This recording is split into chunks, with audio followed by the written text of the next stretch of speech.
بسم اللہ الرحمن الرحیم۔ گلشن کلمہ پڑھتے ہیں، چڑیا کلمہ پڑھتی ہے، دنیا کی مخلوق سبھی ذکر خدا کا کرتی ہے، کہتے سبھی نحمدہ ونصلی ونسلم علی رسولہ الکریم، اما بعد فاعوذ باللہ من الشیطان الرجیم، بسم اللہ الرحمن الرحیم۔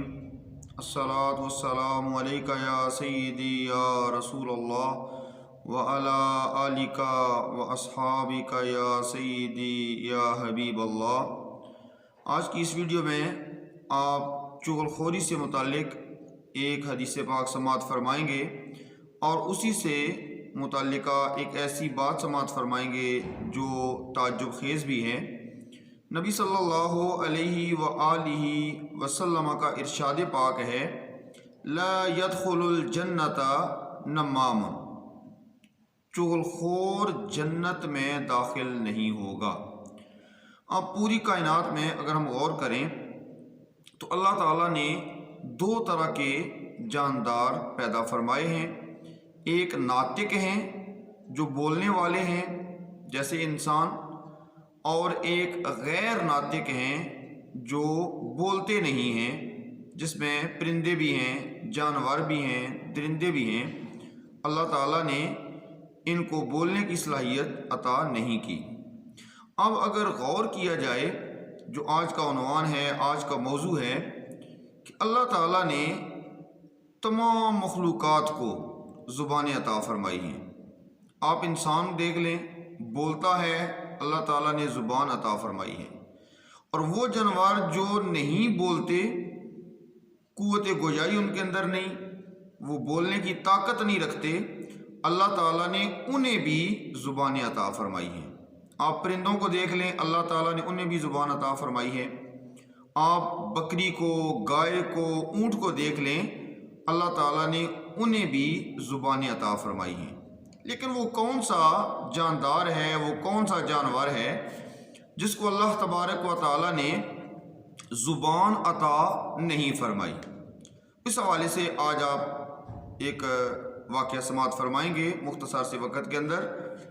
اللہ تبارک و تعالیٰ نے حضرت آدم علیہ السلام کو جب تخلیق فرمایا تو تمام فرشتوں کو حکم دیا کہ وہ حضرت آدم علیہ السلام کو سجدہ کریں، تو تمام فرشتے حضرت آدم علیہ السلام کے سامنے سجدہ کرتے ہیں، اللہ تعالیٰ کے حکم کی تعمیل کرتے ہیں، لیکن ایک ابلیس وہ انکار کر دیتا ہے اور اکڑ کر کھڑا رہتا ہے اور کافروں میں سے ہو گیا، لیکن اس نے سجدہ نہیں کیا۔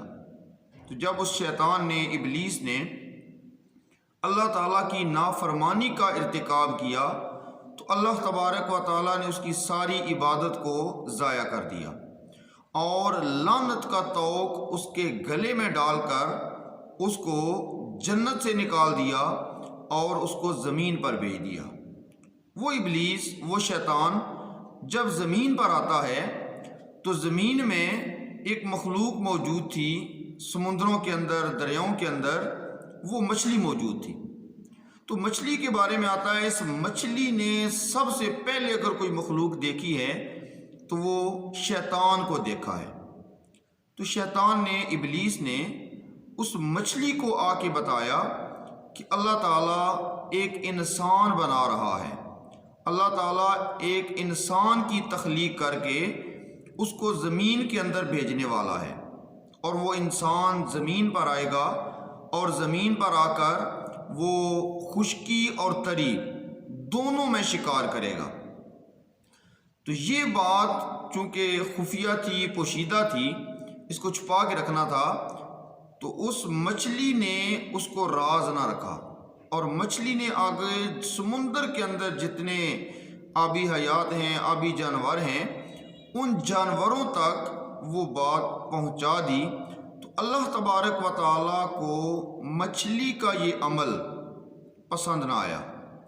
تو اللہ تبارک و تعالیٰ نے مچھلی کو پہلے زبان دی ہوئی تھی، جس طرح پرندوں کی زبانیں ہیں، اور جانوروں کی زبانیں ہیں، گائے، بکری، بیل، اونٹ، سب کی زبانیں ہیں، بول نہیں سکتے، قوت گویائی نہیں۔ اللہ تعالیٰ نے مچھلی کو بھی زبان دے رکھی تھی، تو جب اس مچھلی نے شیطان کے کہنے پر انسان کا پہلے ہی ذکر فرما دیا اور آگے جنگ اس سمندر کے اندر جو مخلوقات تھی اور دیگر جتنی چیزیں تھیں ان تک جب یہ پیغام پہنچا دیا تو اللہ تعالیٰ کو اس کا یہ عمل پسند نہ آیا، تو اللہ تعالیٰ نے وہ زبان جو مچھلی کو دی ہوئی تھی، اللہ تعالیٰ نے اس زبان کو واپس لے لیا۔ اب یہ وجہ ہے مچھلی کی زبان نہ ہونے کی، تو اللہ تعالیٰ نے پہلے اس کو زبان دی، لیکن جب اس نے یہ بات سمندر کے تمام جانداروں میں، تمام جانوروں میں یہ بات پہنچا دی کہ اللہ تعالیٰ انسان کو بنانے والا ہے اور وہ آ کر خشکی اور تری میں شکار کرے گا، تو اللہ تعالیٰ کو اس کا یہ عمل پسند نہ آیا، تو اللہ تعالیٰ نے وہ زبان جو مچھلی کو دی ہوئی تھی اللہ تعالیٰ نے وہ بھی واپس لے لی۔ تو یہ وجہ بنی ہے مچھلی کو زبان دے کر اس سے واپس لینے کی۔ تو اللہ تعالیٰ سے دعا ہے اللہ تعالیٰ دینی احکامات پر، نیک اعمال پر عمل کر کے اپنی آخرت کو سنوارنے کی توفیق عطا فرمائے۔ وما علینا الا البلاغ المبین۔ آپ حضرات سے گزارش ہے کہ آپ ہماری ویڈیوز کو آگے شیئر کیا کریں تاکہ دوسرے لوگ بھی اس طرح کے مسائل سے، اس طرح کے واقعات سے استفادہ کر سکیں۔